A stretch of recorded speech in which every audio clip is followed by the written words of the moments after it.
144 साल की तो बात ही झूठी है। तो झूठा प्रचार करके लोगों को आपने आकर्षित कर दिया। जब आपके पास भोजन नहीं है खिलाने के लिए तो आप लोगों को आमंत्रित क्यों कर रहे हो? अब लोग आ जाएंगे, उसके बाद खाएंगे क्या? क्यों नहीं मुख्यमंत्री जी ने कहा कि हमारे पास इतना एकड़ की ज़मीन है, इतना एकड़ के रास्ते हैं, इतने वाहनों के लिए जगह है, उतने लोग कृपा करके आइए, बाकी लोग मत आइए ताकि अब व्यवस्था न फैल जाए। अंधाधुंध लोगों को आमंत्रित कर दिया गया कि आइए आइए आइए, अब दोबारा नहीं मिलेगा मौका। और उसके बाद कोई देखने वाला नहीं, पुरसा हाल नहीं। कि ये तो राजनीतिक दलों की अपनी भाषा होती है और जब मौका आता है तो वो लोग अपने ढंग से अपनी बात कहते हैं। लेकिन एक सनातनी होने के नाते, कुंभ में जाकर लौटे हुए अनुभवी होने के नाते और आप चैनलों के माध्यम से परिस्थितियों को देखने समझने के नाते हम क्या कहना चाहेंगे? आप ये बताइए कि 300 किलोमीटर का जाम लगता है, कुप्रबंधन नहीं है तो क्या है?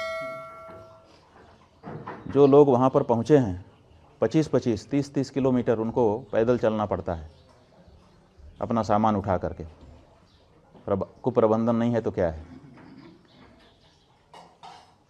जो वहाँ पर जल स्नान के लिए धारा आ रही है उसमें मल जल मिला हुआ है, गंदे नालों का, स्नान के योग्य उसको वैज्ञानिक लोग नहीं मान रहे हैं और उसी में आप करोड़ों करोड़ लोगों को नहाने के लिए विवश किए हुए हैं।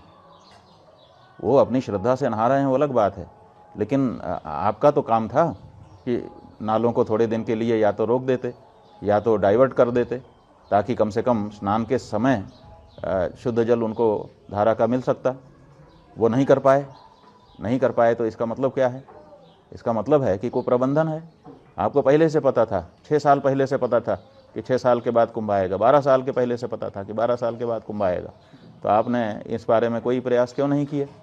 तो कुप्रबंधन की तो, और इतने सारे लोग मारे गए। जब पहले से पता था कि लोग आएंगे, इतनी ही जगह हमारे पास है, तो उसकी योजना बनाई जानी चाहिए थी कि नहीं बनाई जानी चाहिए थी?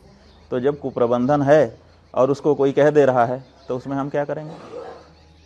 हम किसी का पक्ष विपक्ष नहीं लेंगे, लेकिन जो सच्चाई है वो तो यही है कि आपको पहले से पता है कि ये हो सकता है, तो उसके बारे में आपको कोई ना कोई योजना बना करके रखनी चाहिए। और सरकारें तो एक योजना नहीं बनाती हैं, योजना ए, योजना बी, योजना सी, ऐसे 2-3-4 योजनाएं बना करके रखती हैं कि अगर ये गड़बड़ हुआ तो ये वाली, ये नहीं हुआ तो ये। तो आपको कोई योजनाएं बना के रखनी चाहिए थी। आपने कोई योजना नहीं बताई और प्रचार इतना कर दिया, और झूठा प्रचार। 144 साल की तो बात ही झूठी है। तो झूठा प्रचार करके लोगों को आपने आकर्षित कर दिया और आपके पास व्यवस्था थी नहीं। ये बताइए कि जब आपके पास भोजन नहीं है खिलाने के लिए तो आप लोगों को आमंत्रित क्यों कर रहे हो? अब लोग आ जाएंगे, उसके बाद खाएंगे क्या? और आपके पास खिलाने के लिए ना तो भोजन है, ना तो बैठाने के लिए जगह है, और आपने ढिंढोरा पीट दिया कि आइए आइए भंडारा चल रहा है। ऐसा होता है क्या? जितने लोगों की व्यवस्था आप कर सकते हैं उतने लोगों के लिए आप आमंत्रण करिए और उतने लोगों को ठीक से वहाँ पर जो भी किया जाना है करके वापस भेजिए, सुरक्षित आशीर्वाद लीजिए। ये तो ठीक लगता है। क्यों नहीं मुख्यमंत्री जी ने कहा कि हमारे पास इतना एकड़ की ज़मीन है, इतना एकड़ के रास्ते हैं, इतने वाहनों के लिए जगह है, उतने लोग कृपा करके आइए, बाकी लोग मत आइए ताकि अब व्यवस्था न फैल जाए, किसी के प्राण चले जाएं, ये मैं नहीं चाहूँगा। इस बारे में क्यों नहीं सतर्कता बताई गई? लेकिन नहीं किया गया।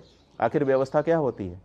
आखिर किस लिए अधिकारी होते हैं? किस लिए उनको बड़ी बड़ी सुविधाएं और बड़ी बड़ी तनख्वाह दी जाती है? किस लिए बताइए? यही सब के लिए तो कि वो सुव्यवस्था बनाएंगे बैठ करके। लेकिन ये सब कुछ नहीं हुआ। अंधाधुंध लोगों को आमंत्रित कर दिया गया कि आइए आइए आइए, अब दोबारा नहीं मिलेगा मौका। और उसके बाद कोई देखने वाला नहीं, पुरसा हाल नहीं। पुल बनाए गए, वो पुल बंद कर दिए जाते हैं। आखिर पुल काहे के लिए बनाए गए थे? लोग इधर से उधर आवागमन कर सकें। लगा दिया, जो जाना चाहे वो जा भी नहीं सकता, जो आना चाहे वो आ भी नहीं सकता।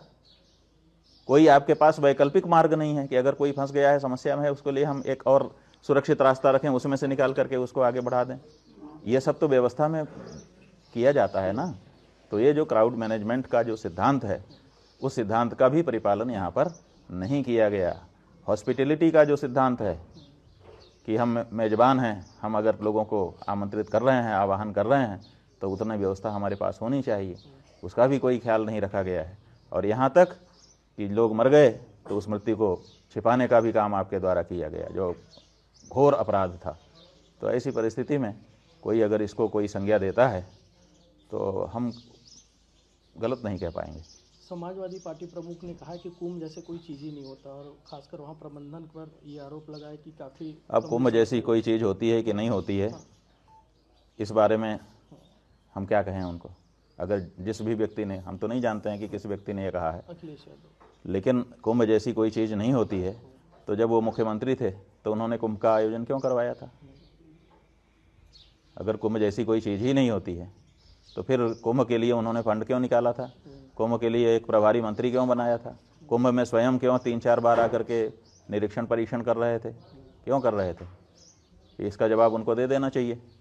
और अगर ये जवाब नहीं देते हैं तो हकीकत को छिपाने वाला बयान देने का उनको कोई अधिकार नहीं।